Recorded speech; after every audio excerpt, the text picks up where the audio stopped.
नमस्कार विद्यार्थी मित्रों, आज हम कक्षा 8 में हिंदी विषय में आगे का पाठ देखेंगे। इस पाठ का नाम है आज़ादी का सुख। आज़ादी का सुख पाठ में यहाँ पर दो पौधों की बात की गई है। एक गुलाब का पौधा और दूसरा चमेली का पौधा। यहाँ पर गुलाब का पौधा मिट्टी के गमले में लगाया गया है और चमेली का पौधा बाहर बागीचे में खड़ा है। तो दोनों के बीच यहाँ पर बातचीत होती है कि गुलाब कहता है कि मुझे तो बहुत अच्छी ज़िंदगी मिली है, जबकि चमेली कहती है कि तुमसे अधिक तो अच्छी मेरी ज़िंदगी है। तो यहाँ पर दोनों की बातचीत के द्वारा हमें आज़ादी का मतलब यहाँ पर समझाया गया है। इस पाठ के आधार पर हम देखेंगे।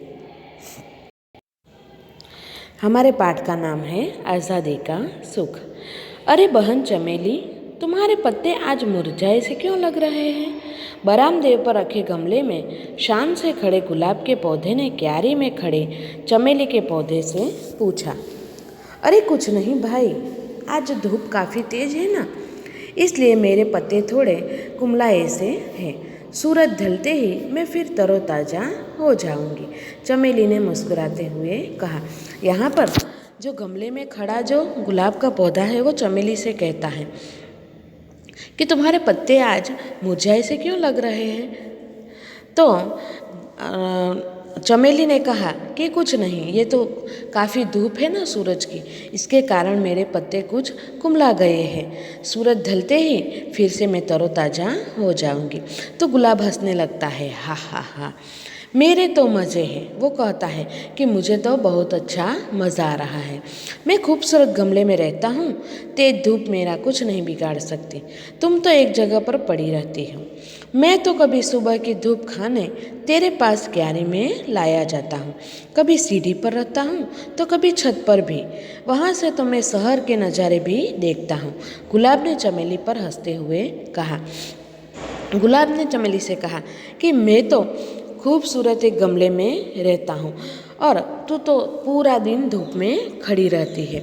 मुझे तो सुबह की धूप खाने के लिए तेरे पास क्यारी में लाया जाता है, तो कभी मैं सीढ़ी पर मुझे रखा जाता है, तो कभी मुझे छत पर ले जाया जाता है, जहाँ से मैं पूरे शहर का नज़ारा देख सकता हूँ। तो चमेली कहती है कि अरे तू क्या जाने, खुली हवा में और इस धरती माँ की गोद में रहना का क्या मतलब है? तू तो गमले में कैद रहता है, तुम्हें क्या पता आज़ादी का सुख क्या होता है? तुम तो पानी तक पीते हो दूसरों की मर्जी से। चमेली ने सच्चाई जाहिर कर दी। चमेली ने सच बात बताई कि तुम तो खुद अपना भूख और प्यास अपनी तरह से नहीं मिटा सकते। तुम तो खुद पानी भी नहीं पी सकते। समय समय पर तुम्हें पानी मिलता है तभी तुम पीते हो, लेकिन मैं तो धरती माता की गोद में रहती हूँ। जब मर्जी होती है मैं खाना खाती हूँ और जब मर्जी होती है मैं पानी पीती हूँ। तुम तो जीते भी दूसरों की मर्जी से हो। तो चमेली ने यह बात बता दी। आए दिन दोनों में तकरार इस बात को लेकर होती रहती थी। गुलाब कहता था कि मेरी तो बहुत अच्छी ज़िंदगी है, जबकि चमेली कहती है कि गमले से अच्छी तो मेरी ज़िंदगी है। एक रात जोरों की आंधी आई। गुलाब तो आराम से बरामदे में सोया रहा, परंतु क्यारियों के बहुत से फूल नष्ट हो गए। चमेली की भी पत्तियाँ झड़ गई, कुछ टहनियाँ भी टूट गईं। सुबह सुबह गुलाब ने फिर चमेली को ताना मारते हुए कहा, तेरी आज़ादी किस काम की? कैसा बुरा हाल बन गया तेरा? अब बता, तू भली या मैं भला? एक रात बहुत ज़ोर से आंधी आई। आंधी आने के कारण जो बाहर क्यारियों में खड़ी जो चमेली का पौधा था उसके कुछ फूल नष्ट हो गए, उसकी कुछ टहनियाँ भी टूट गई, पत्तियाँ भी टूट गई। तो सुबह सुबह गुलाब ने जब यह दृश्य देखा तो उसे ताना मारने लगा, उसे सुनाने लगा कि तेरी आज़ादी किस काम की? देख तेरा कैसा बुरा हाल हो गया है। तो चमेली कहती है कि अरे ये तो छोटी मोटी चोट लगती है, चंद दिनों में ठीक हो जाएगी। जैसे छोटा बच्चा जब चलने की शुरुआत करता है और गिर जाता है तो उसे थोड़ी चोट लगती है, लेकिन ऐसे गिरते पड़ते ही वो चलना सीखता है, चोट लगने से ही वो चलना सीखता है। तो उसी प्रकार चमेली ने कहा कि ये तो मामूली सी चोट है जो ठीक हो जाएगी, थोड़ा कष्ट सहन करने की भी आदत होनी चाहिए। चमेली ने कहा। तो गुलाब कहता है, हाँ हाँ तू तो ऐसा ही कहेगी। गुलाब तो ना कर बोला। गुलाब तो उसे कहने लगा कि हाँ हाँ तू तो ऐसा ही बोलेगी ना। इसी तरह लड़ते झगड़ते 1 साल बीत गया। ओह आह आह हाय। एक रात अचानक चमेली ने किसी के कराहने की आवाज़ सुनी। उसने चारों ओर नजरें दौड़ाई पर अंधेरे में कुछ नहीं नजर आया। अगली सुबह गुलाब कुछ उदास नजर आ रहा था। उसके चेहरे की रौनक गायब थी। गुलाब भाई तुम आज उदास क्यों हो? चमेली ने पूछा। एक रात चमेली ने सुना तो ऐसा लगा कि कोई कराह रहा है, यानी दर्द से कराह रहा है। तो उसने चारों नज़र दौड़ाई लेकिन अंधेरे में उसे कुछ नहीं दिखा। अगली सुबह जब गुलाब को उसने उदास देखा, उसके चेहरे की रौनक गायब हो गई थी। तो चमेली ने सामने से ही गुलाब से पूछा कि तुम उदास क्यों हो? तो गुलाब ने कहा कि क्या बताऊँ बहन, मैं रात भर सो न पाया। मेरी जड़ों में भयानक दर्द है। सारी रात मैं छटपटाता रहा। गुलाब ने कहा कि सारी रात मुझे जड़ों में दर्द होने लगा था और इसी के कारण मैं सारी रात सो न पाया और छटपटाता रहा। क्या हो गया तुम्हारी जड़ों में? चमेली ने हमदर्दी जताते हुए पूछा। इस गमले में मेरी जड़ें सिकुड़ती जा रही हैं। मुझे घुटन महसूस हो रही है। अब मुझे आज़ादी का मतलब समझ में आ गया रहा है। बहन मेरी किसी तरह मदद करो, गुलाब ने चमेली से कहा।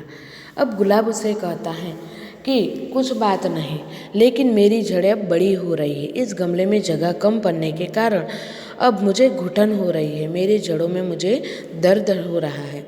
इसके कारण तुम मेरी मदद करो कि इस दर्द से मैं छुटकारा कैसे मिले। मुझे कुछ उपाय सोचने दो भाई, फिर मैं बताती हूँ।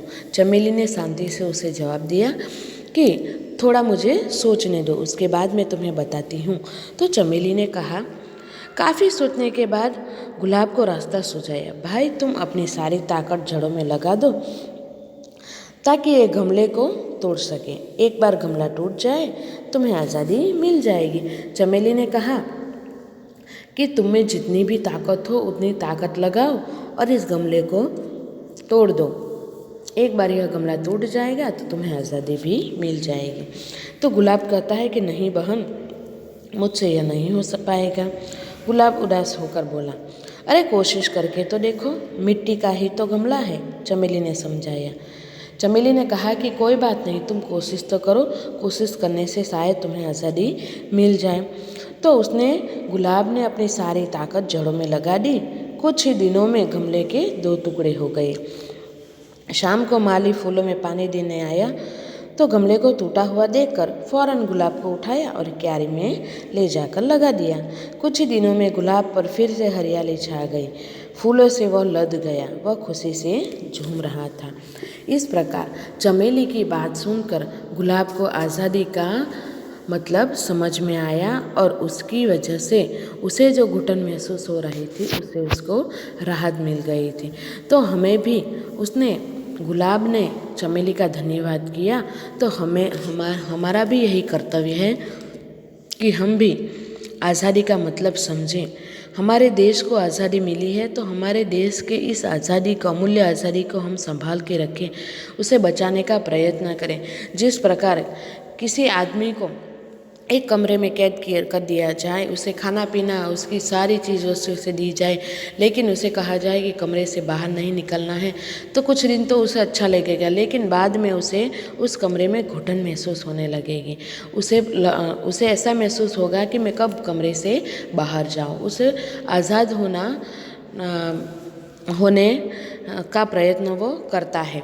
तो इसी प्रकार हमारे जीवन में भी स्वतंत्रता, आज़ादी हमारा महत्वपूर्ण हक है। कोई भी आदमी हो, पंछी हो, पेड़ पौधे हो, कोई भी प्राणी हो, उसे बंधन कभी भी प्रिय नहीं है, उसे आज़ाद ही रहना चाहिए। तो इस पाठ के आधार पर, गुलाब और चमेली की बातों के आधार पर हम आज़ादी का मतलब हमें यहाँ पर समझाया गया है। तो हमें किसी का मजाक नहीं उड़ाना चाहिए और उसकी वेदना को समझकर उसकी मदद करनी चाहिए। तो इस पाठ के आधार पर पैम्पलेट में मैंने शब्दार्थ, कुछ व्याकरण और प्रश्न दिए हैं, वो आपको अपने हिंदी के नोट में लिखना है। उसके बाद पैम्पलेट में एक निबंध दिया गया है, पिंजरे में बंद पंछी की आत्मकथा।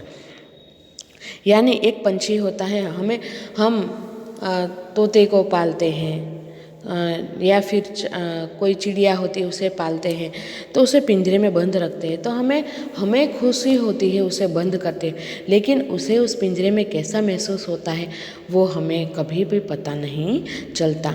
तो यहाँ पर एक पिंजरे में बंद एक पंछी है, वो अपनी आत्मकथा सुनाता है कि मेरा जन्म कैसे हुआ, मेरी परवरिश किसने की, उसके बाद मुझे पिंजरे में बंद कर दिया गया। आसमान में जो उड़ने का मेरा जो जन्मसिद्ध अधिकार है उसे छीनकर इंसान ने मुझे इस पिंजरे में कैद कर दिया है। इस प्रकार उस पिंजरे में बंद पंछी की आत्मकथा उसमें लिखी हुई है, जो आपको अपने हिंदी के नोट में लिखनी है। उसी के आधार पर उसमें स्वाध्याय भी दिया गया है, उस स्वाध्याय को भी आपको अपने हिंदी के नोट में लिखना होगा। नमस्कार।